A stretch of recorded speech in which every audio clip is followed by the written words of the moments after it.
Hebrew has its set of sounds. If we compare it to English, in Hebrew we have sounds like that we do not have in English, whereas in English we have sounds like ch that we do not have in Hebrew. A language is a living thing, and especially today, it is not in a vacuum. It is used by people, and these people experience different cultures, different languages. This brings a need to express words in different languages that sometimes have sounds that do not exist in Hebrew. English is one major language that is used by Israelis and Hebrew speakers all the time, saying words as is in their origin language, in this case English, without translating them to Hebrew. Words like chat, pajama, jacket, chips, and so many more are used as is. Not to mention names, places, brands, products, and tech terms that are many times used as is. If these words have sounds that do not exist in Hebrew, we need a solution there. How do we express that? Today we are going to incorporate these sounds into my PSP system, Phonetic System for Pronunciation, so that we know how to read and how to pronounce every word in Hebrew, whether it is an original Hebrew word or just commonly used by Hebrew speakers and Israelis. If you have been following me for a while, you know that I help English speakers learn and love Hebrew. And one of the key ways that I do that is using my PSP, my Phonetic System for Pronunciation. And it allows you to read every word in Hebrew and pronounce every word in Hebrew clearly and correctly as a Hebrew speaker, whether you know how to read and write or you don't, whether you want to just speak the language or learn how to read and write it, or all of the above. The PSP system allows you to do all that. In this part 3 of the PSP system tutorial, we are going to learn how we incorporate sounds that do not exist in Hebrew but are being used by Hebrew speakers into the system. So if you haven't watched part 1 and part 2 of this tutorial, please do. I have linked the playlist for the PSP tutorials up here, and you can always find it on my YouTube channel under Tutorials PSP Phonetic System for Pronunciation. And if this is the first time that you have been watching one of my videos, it is very nice to meet you. My name is Inbal, and I help English speakers learn and love Hebrew. I do that using this channel, uploading a new video every Sunday, every Rishon in Hebrew. I do that on Instagram and across social media with free lessons and using my best-selling workbooks, coloring books, and notebooks. You can find all of that in the description. I will link everything. If you haven't subscribed to this channel, please do and hit the bell. You will be notified every time I upload a video like this. What kind of non-Hebrew words are commonly used by Hebrew speakers and Israelis as is in their origin language? First of all, we have names. Names are usually not translated and are used as is. So if we have a name like George and we do not have the sound j in Hebrew, we need a solution for that. Then we have products, brands, and tech terms that are very often not translated and are used as is. Words like chips or chat are used as is. Hebrew does not have the sound ch, so we need a solution for that. And then we have places that are usually not translated, like Geneva, which is pronounced by Hebrew speakers and by Israelis, Geneva. Hebrew does not have the sound j, which means we need a solution for that. These commonly used words are many times English words, but not always. They can originate from various languages and are just words that migrated and penetrated the Israeli culture and the Hebrew language, how it is used on an everyday basis. If we want to speak like Hebrew speakers and like Israelis do, these are words that we should learn. We have 3 sounds that do not exist in the Hebrew language and are being used all the time by Hebrew speakers and by Israelis, and this is how we represent them in the PSP system. The first sound is ch, as in chips, chat, and cheddar cheese. Except for the word cheese that has a word on its own. In Hebrew, chips, chat, and cheddar are all used by Hebrew speakers and by Israelis as is in English. But Hebrew doesn't have the sound ch. That is why when we represent it in the PSP system, we use the letters CH that are exclusive for the sound ch. Let's see how it looks. Chips, chat, cheddar.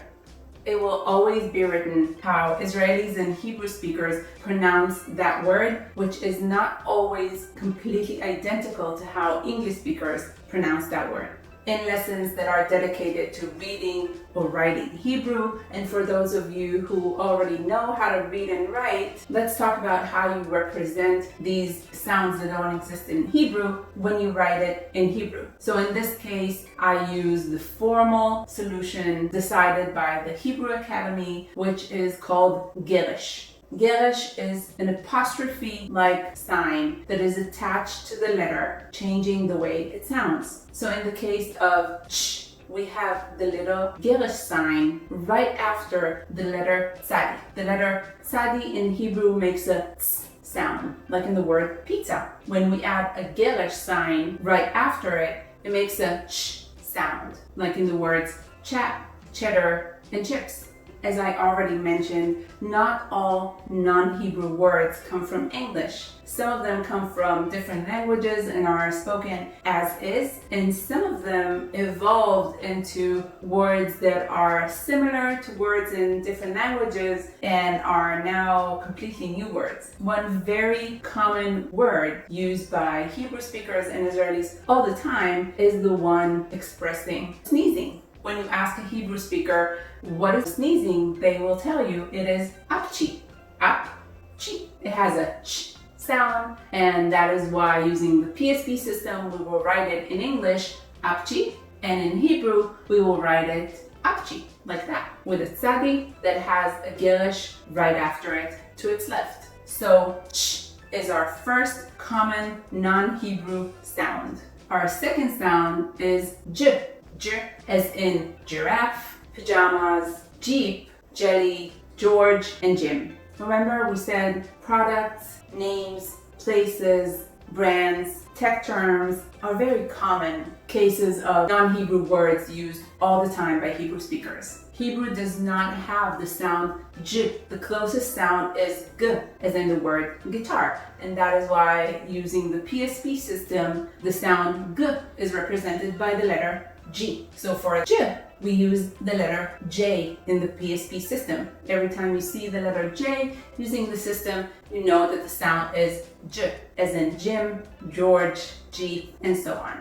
In Hebrew, we use the same girish apostrophe-like sign right next to the letter gimel. The letter gimel makes a g sound, like in the word guitar. When it has a girish to the left of it, it makes a j sound. So that we can write words like Jim, George, jelly, and so on. And what about non-English words? We have one that is very difficult for me personally, but is very commonly used, and that is the Hebrew word for cockroach. It is not the formal Hebrew word, but it is the word that is used the most, and that is why that is the word that we want to learn, and that is juk. If you ask Israelis and Hebrew speakers, what do you call a cockroach? They will tell you it's juk, and that is how we write it, in English and in Hebrew. A more pleasant alternative for me is the Hebrew word for redhead. The commonly used word for redhead in Hebrew is gingy. Gingy is male redhead, and female redhead is gingit. So we have gingy and gingit for redheads. Our third and last sound is zh. It is commonly not a sound that originates from English. It originates more from French, where it is represented by the letter J. In English, these would be words that are represented by the letters G or J, usually. And these could be words like Geneva, that is pronounced by English speakers Geneva, but is pronounced by Hebrew speakers Geneva, which is why it has the sound J and not J. Same goes for the name Jean, Jules, or Jabotinsky. The sound j is represented in the PSP system using the letters Z and H together. And in Hebrew, it would be the letter Zayin with the girish apostrophe sign right next to it, transforming it from the sound Z that Zayin makes to the sound J that Zayin with the girish makes. This is how we write the word beige, pronounced by Hebrew speakers beige. This is also how we write names like Jules Verne, Jeanne d'Arc, Jabotinsky, Jean-Claude Van Damme, or Juliette Binoche.